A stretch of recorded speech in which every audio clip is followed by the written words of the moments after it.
ಶಾಲಾ ವತಿಯಿಂದ ಹಾಗೂ ನಮ್ಮ ಶ್ರೀ ಪೃಥ್ವಿ ಶಂಕರ್ ಸರ್ ಅವರಿಗೆ ಸಹಿತ ಈ ಶಾಲಾ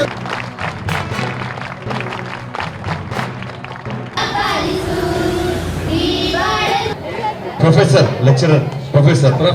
ಲೆಕ್ಚರರ್ ಯಾರಿಗೆ ಆಗ್ಬೇಕೆಂಬುದಿದೆ ಕೈ ಎತ್ತು. ಪ್ರೊಫೆಸರು ಲೆಕ್ಚರರ್ಸು ಕುಡಿಯೋ ನೀರಿನ ವ್ಯವಸ್ಥೆ ಇಲ್ಲ. ಯಾರು ಮಾತಾಡೋದು ಸ್ವಲ್ಪ ಕೇಳಬೇಕು. ನಿಮ್ದೆಲ್ಲರ ಸಮಸ್ಯೆ ಎಷ್ಟು ಸುರಕ್ಷಿತ ಮಿಡ್ ಡೇ ಮೀಲ್ಸ್ ಲಂಚ್ ವస్తుంది ಅಂದ್ರೆ ಮಧ್ಯಾಹ್ನದ ಊಟಕ್ಕೆ ಏನಾದರೂ ಸಮಸ್ಯೆ ಇದೆಯಾ ಅಂತ ಕೇಳ್ತಾ ಇದ್ದೀನಿ. ಮೇಲ್ಗಡೆನೂ ಇನ್ನೂ ಒಂದೆರಡು ಆದ್ರೆ ಸ್ವಲ್ಪ ಸೆಂಟರ್ ಇಲ್ಲೇ ಇರ್ತಾರಂತ. ಆದ್ರೆ ನಿಮ್ಮಲ್ಲಿ SLC ಸೆಂಟರ್ ಇದೆ, CC ಕ್ಯಾಮ್ರಾ ಇಟ್ಟಿದ್ದೀನಿ ಅಂದ್ರೂ CC ಕ್ಯಾಮ್ರಾ ಹಾಕಿಕೊಡ್ತೀವಿ. ಯಾಕಂದ್ರೆ ಮಾಧವಾರದ CC camera central CC camera లేదంటే క్యాన్సిల్ చేశారు.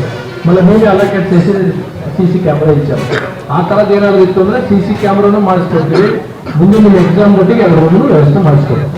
ರಾಷ್ಟ್ರದ ಎಲ್ಲ ರಾಜ್ಯಗಳಲ್ಲಿಯೂ ಸಹ 5 ಅಂಶಗಳ ಕುರಿತು ಪರಿಶೀಲಿಸಿ ಕೆಲವು ಜಿಲ್ಲೆಗಳನ್ನು ಮಹತ್ವಾಕಾಂಕ್ಷಿ ಜಿಲ್ಲೆ ಅಂತ ಘೋಷಣೆ ಮಾಡಿರುತ್ತಾರೆ.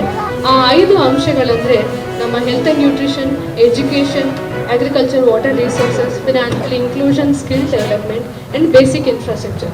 ಈ 5 ರಂಗಗಳಲ್ಲಿ ಇರ್ತಕ್ಕಂಥ ಪ್ರಗತಿಯನ್ನು ಪರಿಶೀಲನೆ ಮಾಡಿ ಅತ್ಯಂತ ಹಿಂದುಳಿದಿರ್ತಕ್ಕಂಥ ಜಿಲ್ಲೆಗಳನ್ನು ಅವರು ಗುರುತಿಸಿ ಮಹತ್ವಾಕಾಂಕ್ಷಿ ಜಿಲ್ಲೆ ಅಂತ ಘೋಷಣೆ ಮಾಡಿರುತ್ತಾರೆ.